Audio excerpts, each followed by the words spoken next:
بسم اللہ الرحمن الرحیم۔ ناظرین، رمضان المبارک کا مقدس مہینہ چل رہا ہے اور حضور اقدس صلی اللہ علیہ وسلم اس مہینے میں جہاں باقی عبادات میں اضافہ فرماتے تھے، وہاں پر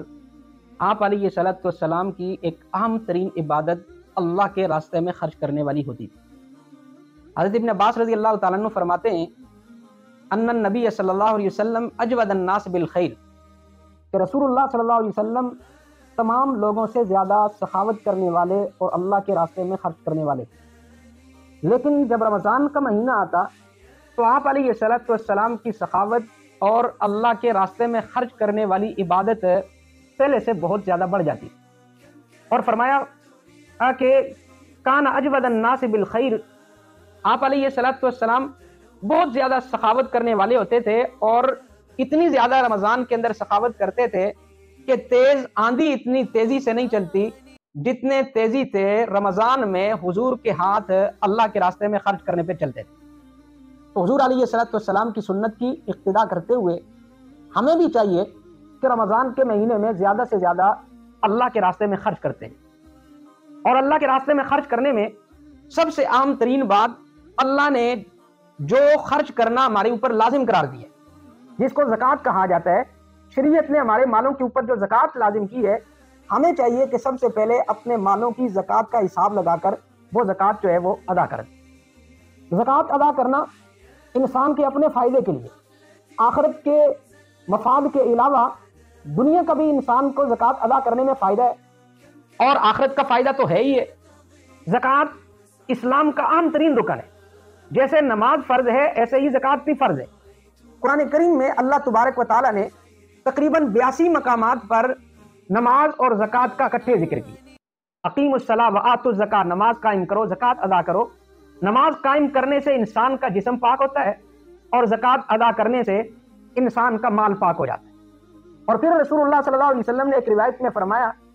کہ زکوٰۃ کے ذریعے سے تم اپنے مالوں کو محفوظ بناؤ۔ رسول اللہ صلی اللہ علیہ وسلم کے سامنے ایک تذکرہ کیا گیا کہ فلاں شخص کا مال سمندر میں ہلاک ہو گیا، ضائع ہو گیا، تو آپ علیہ الصلوۃ والسلام نے اس موقع پر فرمایا تھا، سمندر میں یا جنگل میں جو بھی مال ہلاک ہوتا ہے،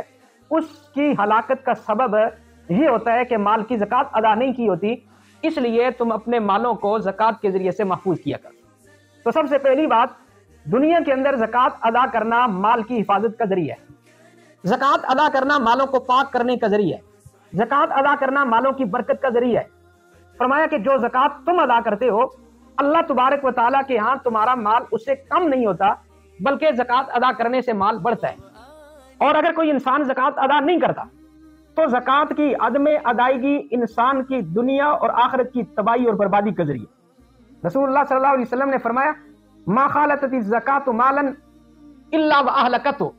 کہ زکوٰۃ اگر دوسرے مال کے ساتھ مل گئی، تم نے زکوٰۃ ادا نہیں کی، زکوٰۃ کی رقم تمہارے دوسرے مال کے ساتھ ملی ہے، تو وہ زکوٰۃ کی رقم تمہارے دوسرے مال کو بھی لے کر ڈوب جائے۔ اور ایک روایت میں آپ صلی اللہ علیہ وسلم نے فرمایا کہ جب کوئی قوم اپنے مالوں کی زکوٰۃ روک لیتی ہے تو اللہ اس قوم کے اوپر قحط سالی مسلط کرتے۔ قحط سالی کیا ہے؟ چیزوں کا کم ہو جانا، مہنگائی کا بڑھ جانا، مہنگائی کا طوفان آ جانا، ہر چیز کی قیمت کا آسمانوں سے باتیں کرنا، یہ سارا قحط سالی کی شکل ہے۔ اور اس کی بنیادی وجہ کیا ہے کہ ہم لوگ بحیثیت قوم صحیح طریقے سے اپنے مالوں کی زکوٰۃ ادا نہیں کرتے۔ اور نبی کریم سرکار دو عالم صلی اللہ علیہ وسلم نے فرمایا، جو انسان زکوٰۃ ادا نہیں کرتا، کل قیامت کے دن وہی زکوٰۃ کا مال گنجے سانپ کی شکل میں اس کے اوپر مسلط کر دیا جائے، جو انتہائی زہریلا ہوگا، اور اس کے اوپر شجاعن اقرا، وہ گنجا سانپ بن کر اس کے اوپر مسلط ہوگا، اور اس کے گلے کے ساتھ لپٹے گا، اور لپٹ کر فرمایا اس کے منہ کے جبڑوں کو پکڑ کر اس کی باچوں کو ایک طرف سے یوں کھینچے گا اور ایک طرف سے یوں کھینچے گا، اور جب یہ شخص چیخے گا، چلائے گا، روئے گا، پیٹے گا، تو وہ کہے گا، روتا کیوں ہے؟ انا کنزو کا، انا مالو کا، میں کوئی باہر کی چیز نہیں ہوں، میں تو وہ تیرا خزانہ ہوں، وہ تیرا مال ہوں جس کو تو جمع کر کر کے رکھتا تھا۔ تو جب انسان مال کی زکوٰۃ ادا نہیں کرتا تو اس کا انجام قیامت کے دن بہت برا ہوتا ہے۔ قرآن کریم میں اللہ تبارک و تعالیٰ نے فرمایا، والذین یکنزون الذهب والفضہ، کہ وہ لوگ جو سونا چاندی روپیہ پیسہ جمع کر کے رکھتے ہیں اور اس کی زکوٰۃ ادا نہیں کرتے، کل قیامت کے دن یہی روپیہ پیسہ مال اس کو